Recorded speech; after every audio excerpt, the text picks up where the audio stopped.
Um relacionamento precisa de um propósito. E muitas vezes esse propósito, ele está inconsciente naquele relacionamento. Tu não percebe ele. O primeiro passo de uma separação é o premeditação da traição.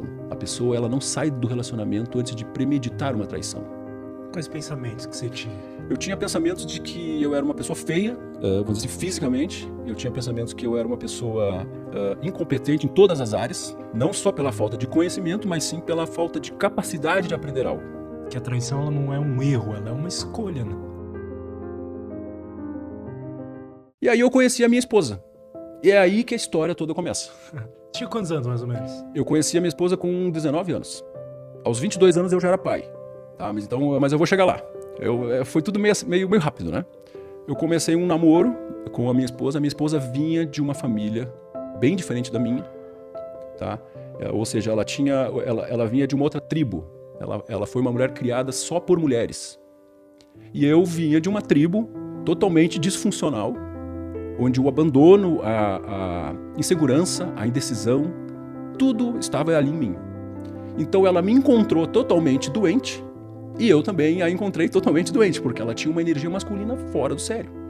Mas eu tinha uma coisa em mente, Lutz. Eu não queria repetir o que o meu pai fez, entendeu? Você já tinha essa meta? Eu tinha uma premissa, eu digo, a hora que eu construir uma família, quando eu decidir isso, eu vou fazê-la, eu vou fazer isso da melhor forma. Só que, porra, cara, um cara, vamos dizer assim, com pouca instrução, zero instrução, vindo de uma família que não tinha comunicação. Eu cresci num lar que não havia diálogo, Lutz.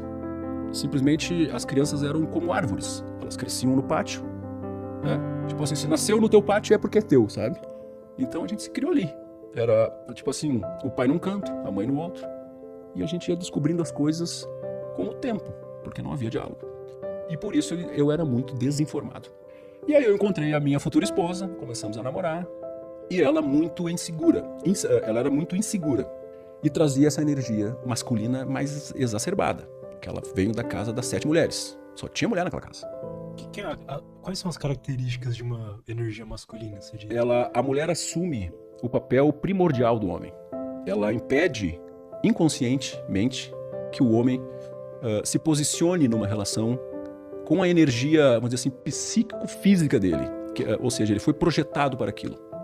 E ele é impedido de fazer isso porque a mulher enxerga, ela tem uma proatividade masculina tão grande, tão forte nela, que ela cria uma barreira que impede que o homem atue no papel dele, na relação. Entendi, que é o papel de protegê-la. E a minha futura esposa, nessa época, ela tomava frente de tudo. Ela respondia por tudo, ela brigava com os outros. Então ela era, vamos dizer assim, nesse início de relação, ela era o homem da relação. E isso, Lutz, acabou gerando uma série de conflitos. Insegura e com essa energia. E eu, totalmente desinformado, com um complexo de inferioridade incrível, porque abandono, insegurança, aquilo tudo ali gerou em mim um complexo eu me via como uma pessoa incapaz. Quais pensamentos que você tinha? Eu tinha pensamentos de que eu era uma pessoa feia, vamos dizer assim, fisicamente. Eu tinha pensamentos que eu era uma pessoa incompetente em todas as áreas, não só pela falta de conhecimento, mas sim pela falta de capacidade de aprender algo. Uhum. Cara, isso aí toma conta da alma do cara, velho. E aí com muita luta... Eu já estive... Já andou por ali? Sim. Sim, o cara anda... Aí eu tinha o cabelo comprido, o cabelo vinha nos olhos, sabe? Aquele perfil, andava, sabe, com os ombros caídos, entende? Então eu fui recolhido, sabe? Eu fui recolhido assim, muito ferido, entende? Tava muito ferido, cara. Mas com um grande propósito, que fechava com o da minha esposa. Veja bem agora o público que tá aqui assistindo, ouvindo. Um relacionamento precisa de um propósito. E muitas vezes esse propósito, ele está inconsciente naquele relacionamento. Tu não percebe ele. Que interessante isso. Mas ele está ali. Isso aconteceu comigo, entende? Eu estou trazendo aqui uma experiência própria. Ambos tinham um propósito de construir uma família. A minha esposa, por não ter conhecido o pai e não ter tido uma família, vamos dizer assim, decente. E eu, por ter tido um pai ausente, uma mãe também ausente, de certa forma, porque ela não se comunicava, e uma família disfuncional a minha. Então eu queria construir um ambiente, vamos dizer assim, pacífico, um ambiente tranquilo, um ambiente onde eu pudesse criar os meus filhos e que houvesse respeito, honra e uma série de coisas. E aí tu pensa naquela história toda, conquistar os bens materiais, aquele negócio todo, tá? Só que, como eu te falei, o início foi muito difícil pela insegurança dela, pela desinformação, pela falta de informação que eu tinha. E eu me deixei dominar. Entende? A energia masculina dela acabou me dominando. O que aconteceu? O ciúme dela se amplificou porque ela tinha que focar muito nas tarefas do homem, que ela mesma buscava, e ela se sentia cansada, esgotada, insegura. E esse ciúme dela prejudicou muito a relação. Neste momento, Lutz, que foi o momento que eu comecei a estudar o comportamento humano, porque estava ficando insuportável. Quanto tempo era de relação e quantos anos você tinha ali? Eu tinha, cara, ali foi, logo depois, ali foi mais ou menos 2002, 2001, tá? O meu filho tinha já uns 4 anos já, ele, em 96, ele tinha 4 para 5 anos já. Quando me caiu a ficha de, cara, eu preciso procurar informação. Eu preciso entender por que as pessoas fazem o que fazem. Porque senão eu ia ir pro mesmo caminho que meu pai foi, cara. Eu ia começar a trair ela, eu ia começar o primeiro passo de uma separação é o planejamento, a premeditação da traição. A pessoa, ela não sai do relacionamento antes de premeditar uma traição. Ninguém trai por acidente. A pessoa, ela premedita a traição. E essa traição vem muitas vezes de um desconforto na relação. Eu gostei de algo que você falou lá no Reel seu, que a traição ela não é um erro, ela é uma escolha, né? Escolha sempre vai ser, porque eu traí, mas eu não queria trair. Eu até acredito que a pessoa não queira trair, no fundo do coração dela.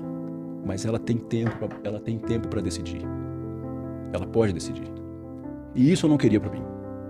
Eu digo, não, eu não posso fazer isso, porque tu começa a ficar insatisfeito. Isso é assim, ó, é uma coisa quase que inevitável.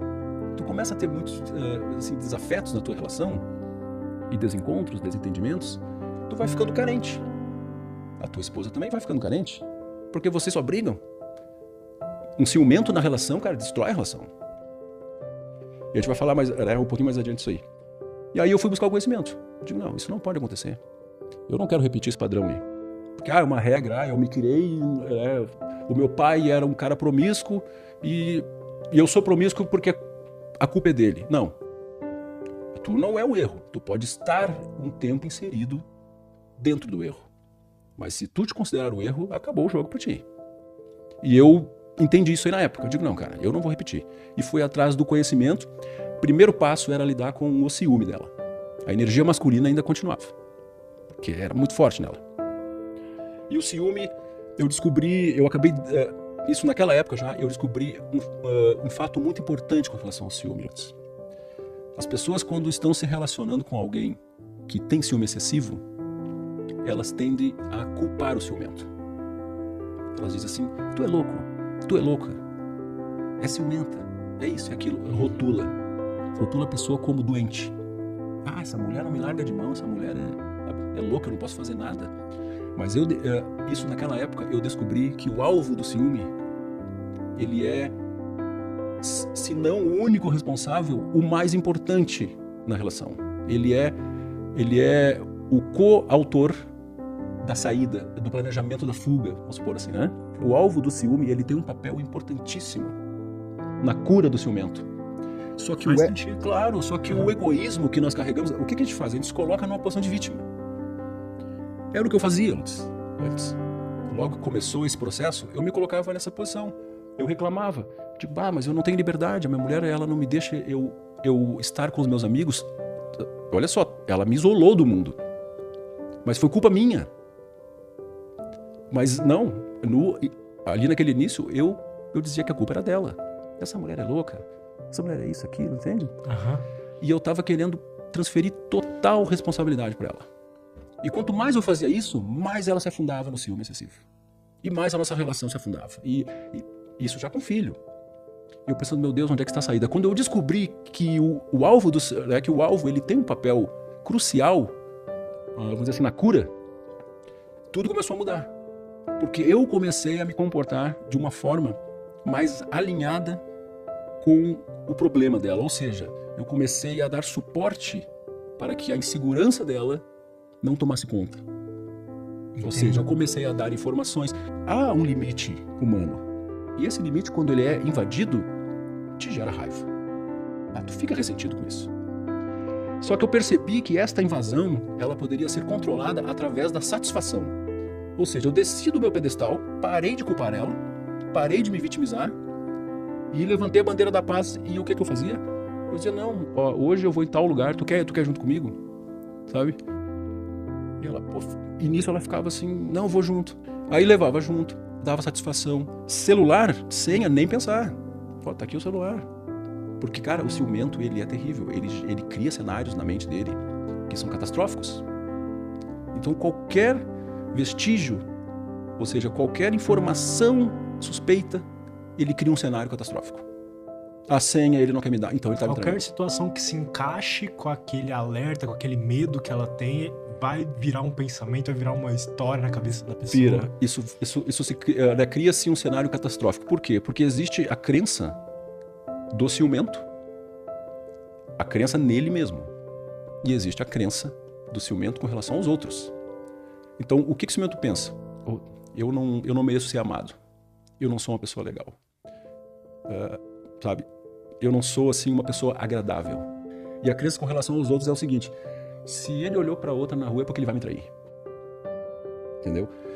Se ele não me deu a senha é porque ele tem outra. Se ele olhou para a secretária da empresa dele na festa da firma e conversou com ela de forma simpática, é porque ele é sem vergonha. Cara, isso é vida real, velho. Isso aconteceu comigo. Então todo esse cenário monstruoso ele vai sendo construído na mente do ciumento. E o ciumento, ele tenta de a todo plano controlar a pessoa. Então nós temos várias fases. Tá? O ciúme natural, porque o ciúme é uma emoção natural do ser. As crianças têm ciúme da mãe. Tá? Este é o exemplo básico. Só que ele vai evoluindo.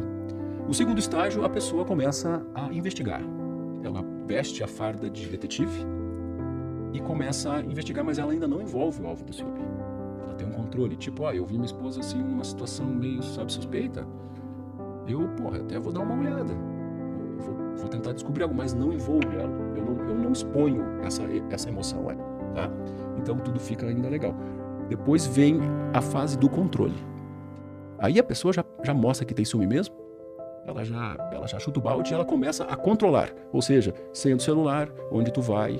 Ela não impede ainda, mas ela tenta controlar. Nós chegamos, eu e a minha esposa, no último estágio, que foi o estágio do domínio. Ela criou um senso de domínio com relação a mim. Tanto que eu fui afastado de todos os amigos. Nenhum prestava. Tudo era sem vergonha. Qualquer mulher que chegasse perto. Cara. É horrível, cara. O homem, não presta, isso é sem vergonha. Ele vai te levar pro mal, sabe? Ele vai te levar lá pro mal, sem caminho, sabe? Vai te levar pro, sabe? Sei lá pra onde. Então foi indo assim, família também. Isso, cara, o ciumento, ele leva o cara pra uma zona de isolamento total. Uhum. Só que eu fui culpado, Lutz. Entende? Eu fui deixando isso acontecer, porque eu não dominava. Então, voltando para aquela parte do alvo, quando eu dei conta disso, eu desci do pedestal. É papel do alvo do ciúme transmitir uma certa segurança para a pessoa, então, num certo nível, assim. Porque se ela tem... Você sabe que o seu parceiro ali tem crenças por conta dos traumas que ele já viveu, por conta da vida que ele já viveu. É do seu trabalho, talvez me corrija se eu estiver errado, mas entender isso e ajudar Perfeito. O ambiente a não dar tantos sinais negativos para essa pessoa. É porque assim, claro, sempre vai existir um gatilho, tá, Lutz? Tá? Toda relação não começa com ciúme. Nenhuma relação começa com ciúme. Quer ver, se eu me encontrar hoje com uma menina, hoje à noite, eu não conheço ela, a gente decidiu se encontrar, vamos nos encontrar, a gente fica junto, tem janta, eu dá beijo, se abraça. Se eu encontrar ela no outro dia, conversando com um homem, seja lá um homem qualquer, sabe? Pode estar até com o braço nele, agarrado tu não vai sentir ciúme, porque tu não tem uma ligação emocional. Entendi. Tá? Aí, o que acontece? Aí eu continuo ali me relacionando com aquela menina, eu vou criando uma proximidade emocional. Qualquer gatilho, cara, que aparecer ali, que gere uma insegurança em mim ou nela, o ciúme sai do gráfico, ele avança no gráfico. Ele sai do natural porque a pessoa começa a criar um vínculo emocional. Quanto maior o amor por aquela pessoa, maior a probabilidade de tu desenvolver um ciúme excessivo. Porque é algo que tu não quer perder. É algo que te dá felicidade. É algo que te traz alegria, enfim, é algo que te dá vida. E ninguém quer perder algo que te dá vida, ok? Então, o que aconteceu no meu caso foi um gatilho. Uma amiga nossa foi fazer uma fofoca, tu vê, quando a gente namorava. Ela foi fazer uma fofoca, uma mentira minha pra minha esposa, que na época não era esposa ainda. E a minha esposa, ela guardou aquilo, cara, como uma verdade. Então, qualquer sinal de incerteza dela, esse gatilho, essa menina, essa história, era disparado. E como a gente não controlava, ele evoluiu no gráfico. E ele só começou a reduzir quando o alvo do ciúme, que era eu, tomou uma atitude de homem, foi lá e começou a dar suporte de segurança. Começou a dizer, não, olha só, tu não precisa fazer isso, tá? Eu te amo, eu gosto de ti, eu não quero outra mulher. Cara, são palavras mágicas pro ciumento. Agora, quando há amor, realmente a pessoa, ela não quer perder. E quando o alvo do ciúme fala essas palavrinhas mágicas, eu te amo, não te preocupa, eu tô aqui, sabe? E assim tu vai assim, ó, criando uma relação de verdade. Ou seja, tu tá sendo humilde, Lutz, porque o amor, na verdade, ele depende de duas coisas básicas. Ele depende de paciência e de humildade. Se tu não tiver nem paciência e nem humildade, o amor não se prolifera, ele não se constrói nessa relação. E o amor, acima de tudo, ele precisa da imperfeição. Se eu não conseguir amar o imperfeito no outro, eu jamais terei condições de amar alguém. Porque amar o que é belo, o que é, vamos falar assim, perfeito, é fácil. É esperado, né? É esperado. Eu consigo amar com facilidade ou seja pessoa ou objeto. Sim. Se ele é perfeito, é fácil para mim. Tá? Agora, humanos se relacionando é imperfeição total.